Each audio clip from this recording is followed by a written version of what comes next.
使い終わった歯磨き粉捨ててませんか？ハサミで歯磨き粉の上下を切り落とします。そしたらサイドのどちらかを切って開きます。開いてみると結構まだ残ってますよね。そのまま洗濯機の中に入れます。使わないタオルを一緒に入れるとより掃除効果が上がります。下の部分に残ったやつで洗濯機の縁の部分を掃除。意外と洗剤の残りカスやホコリなどが溜まっています。匂いの原因になるのでしっかり掃除しましょう。洗濯槽洗浄モードで洗浄すれば OK。なければ普通の洗濯モードで。中がこんなにピカピカに。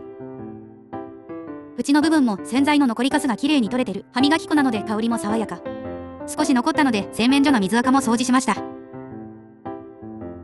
ほらこんなにピッカピカ。すぐに捨てずに掃除に使ってみてくださいね。